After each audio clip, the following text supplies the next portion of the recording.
Hello dear students, class 9th mathematics chapter 1 real numbers में बेटा आज हम रैशनलाइजेशन करना सीखेंगे, परिमेयकरण। तो इससे रिलेटेड सभी क्वेश्चंस को आज हम डिस्कस करेंगे। देखिए, जितने भी तरीके के क्वेश्चन आपके पेपर में आ सकते हैं वो सभी आज हम यहाँ कवर करेंगे। तो इस चैप्टर में इस क्वेश्चन से रिलेटेड बेटा आपको कुछ बातें बहुत ही अच्छे से क्लियर होने चाहिए।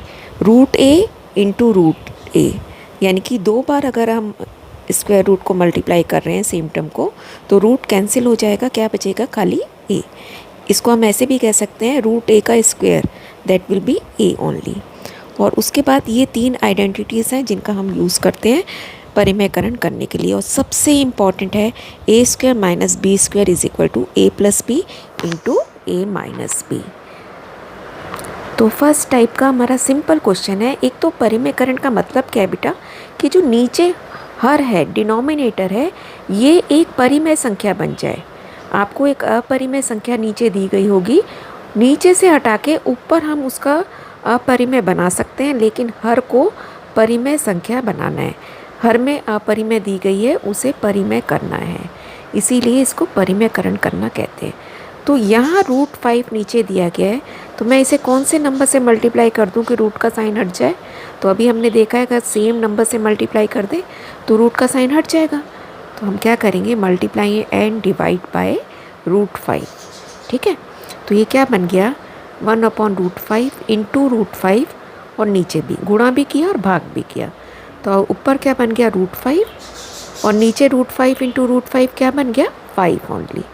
ये हमारा आंसर हो गया। अब नीचे जो डिनोमिनेटर है वो एक रैशनल नंबर है ना, अपरिमेय था, अब परिमेय हो गया। सेकंड केस है जबकि इस तरीके से हमें नीचे डिनोमिनेटर में 3 + √2 दिया गया है। तो ऐसे क्वेश्चंस में हम यहाँ बीच का साइन देखेंगे। अगर ये प्लस है तो हम माइनस का यूज़ करेंगे गुणा और भाग करने के लिए, और अगर माइनस है तो प्लस का यूज़ करेंगे, जिससे कि हम ए स्क्वायर माइनस बी स्क्वायर की आइडेंटिटी यूज़ कर पाएँ। तो यहाँ पे 3 + √2 था, तो हमने 3 - √2 से गुणा और भाग करना है। तो क्वेश्चन क्या बन गया, पहले क्वेश्चन आपने एज इट इज़ लिखा, फिर गुणा में भी यही और भाग में भी यही, साइन चेंज कर देना है ना। कौन सी आइडेंटिटी यूज़ कर रहे हैं, ए स्क्वायर माइनस बी स्क्वायर। एक बार प्लस हो रही है टर्म्स और एक बार माइनस हो रही हैं। ये माइनस प्लस पूरा टर्म इधर उधर भी हो सकता है। तो अब ये क्या बन जाएगा, ए स्क्वायर यानी कि 3 स्क्वायर, ऊपर एज इट इज़ 1 से गुणा करोगे यही आ जाएगा ना, फिर नीचे 3 का वर्ग घटा √2 का वर्ग। ए है हमारा 3 और बी है हमारा √2, तो ऊपर ऐसे का ऐसी, नीचे बन गया 9 घटा √2 का वर्ग। अभी हमने देखा ये दोनों कैंसिल हो जाएंगे, खाली 2 बचेगा। तो आंसर इज़ 3 - √2/7। थर्ड है रैशनलाइजेशन 5 + √3/5 - √3। तो मुझे ऊपर वाली टर्म से कोई मतलब नहीं है ना, मुझे सिर्फ नीचे से उसको परिमेय संख्या बनाना है। तो 5 - √3 है, तो मैं किससे गुणा करूँगी, 5 + √3 से।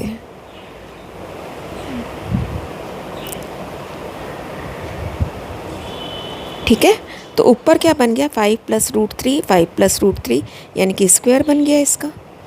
नीचे हो गया 5 का वर्ग घटा √3 का वर्ग। अब यहाँ पे आप a + b होल स्क्वायर का फॉर्मूला लगाओगे, है ना। ए स्क्वायर यानी कि 5 का वर्ग जमा √3 का वर्ग जमा 2ab यानी कि 2 × 5 × √3। नीचे बन गया 25 घटा 3। अब ये 25 √3 का वर्ग खाली 3 रह जाएगा, और ये हो गया 10 √3। 28 जमा 10 √3 बटा 22। अब आप देख रहे हो ऊपर से हम 2 कॉमन निकाल सकते हैं, तो यहाँ बचेगा 14, यहाँ बचेगा 5, और नीचे 2 से जब 22 को काटोगे 11। This is our answer.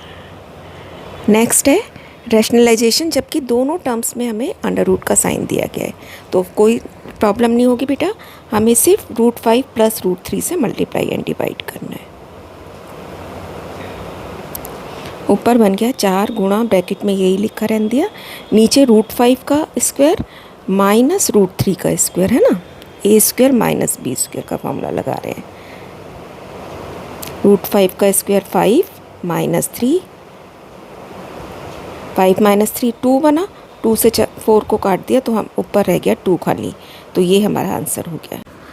Next बेटा, रैशनलाइज 1/5 माइनस 2√3। तो अगेन अब आप समझ ही गए हमें किससे मल्टीप्लाई डिवाइड करना है, 5 + 2√3 से। कैलकुलेशन हमारी मैथ्स में बेटा ध्यान से होनी चाहिए, बाकी सारा कॉन्सेप्ट आप इजीली समझ ही जाते हैं, ठीक है ना। अब 1 से इसको गुणा किया तो ऊपर यही आ गया। नीचे देखो 5 का वर्ग घटा 2 वर्गमूल 3 का वर्ग, ब्रैकेट में रख के वर्ग कर देना है। ऊपर सेम 5 का वर्ग 25 घटा 2√3 का वर्ग का क्या मतलब है कि पहले 2 का भी वर्ग करो यानी कि 4, और √3 का जब आप वर्ग करोगे खाली 3 रह जाएगा, तो ये बना 4 × 3। ऊपर यही रह गया, नीचे 25 घटा 12 दैट इज़ 13। नेक्स्ट है 2/5√3 + 3√2। Again I will multiply and divide bye 5√3 minus 3√2। पहले क्वेश्चन आपने लिख लिया, फिर 5√3 माइनस 3√2, टर्म्स को ध्यान से उतारना है। ऊपर क्या आ गया, 2 गुणा ब्रैकेट में ये सारा, नीचे एक बार इसका स्क्वायर माइनस एक बार इसका स्क्वायर, 5√3 स्क्वायर माइनस 3√2 स्क्वायर। ऊपर ऐसे ही लिखा रहने देते हैं। अब देखो 5 का वर्ग 25 और ये √3 का वर्ग 3 ही रह जाएगा, यानी कि 25 × 3 घटा 3 का वर्ग 9 और ये 2 ही रह गया, 9 × 2। अब आप इसे सॉल्व कर लेंगे, 75 माइनस 18 विच इज़ 57 डिनोमिनेटर में आ गया। अब इस तरीके के भी क्वेश्चन हमारे पास आते हैं कि अगर left hand side is equal to right hand side, find A and B. तो आप पहले लेफ्ट हैंड साइड को सॉल्व करेंगे, सिंप्लीफाई करेंगे, उसके बाद हम इस साइड को कंपेयर करेंगे। यहाँ हमें पता है 7 + 3√2 से मल्टीप्लाई एंड डिवाइड करना है, ठीक है ना। 7 + 3√2 नीचे हो गया 7 square minus 3√2 whole square which is equal to 7 + 3√2 49 minus 9 × 2, 3 का स्क्वायर 9 और √2 का square 2। So it is equal to 7 + 3√2, 49 में से 18 आपने माइनस करने हैं,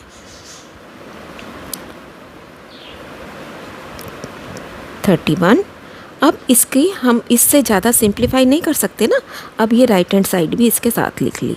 अब कंपेयर करने पे ए की वैल्यू क्या आ गई, 7/31, और बी की वैल्यू क्या आ जाएगी जो √2 के साथ है, 3/31। 31 इन दोनों के साथ अलग अलग से है बेटा।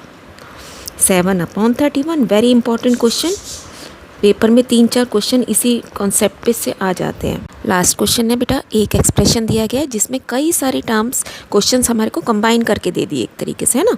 तो हम क्या करेंगे, 1 बाय 1 एक एक टर्म को पहले सॉल्व करेंगे। 1/3 माइनस √8। अब आपको पता है मुझे 3 + √8 से मल्टीप्लाई एंड डिवाइड करना है यहाँ पे, तो ऊपर तो 3 + √8 ही आ गया, है ना।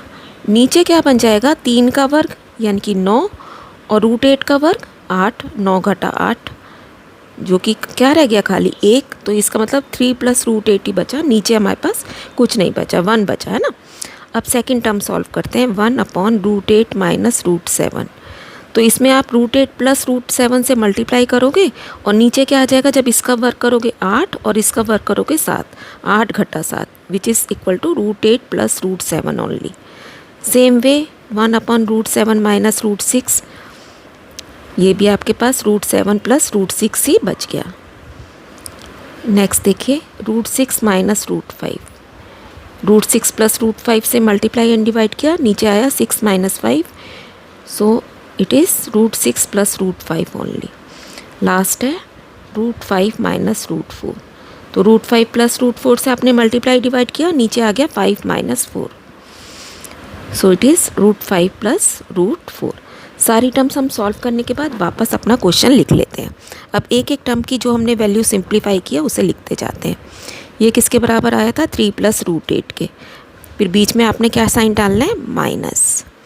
सेकंड हमारे पास आया था √8 + √7, फिर आप प्लस डालना है अब की बार, फिर √7 प्लस √6, फिर माइनस √6 प्लस √5, फिर प्लस √5 प्लस √4। अब ब्रैकेट ओपन कर देंगे। इस ब्रैकेट के बाहर माइनस है, इसका मतलब अंदर की दोनों टर्म्स का साइन चेंज हो जाएगा। ऐसे यहाँ पे -√6 माइनस √5 और √4 क्या होता है बेटा 2, इसकी जगह 2 लिख लेते हैं। अब देखो क्या क्या टर्म्स कट रही हैं। √8 से √8 कट गया, √7 कट गया, √6 कट गया, √5 कट गया।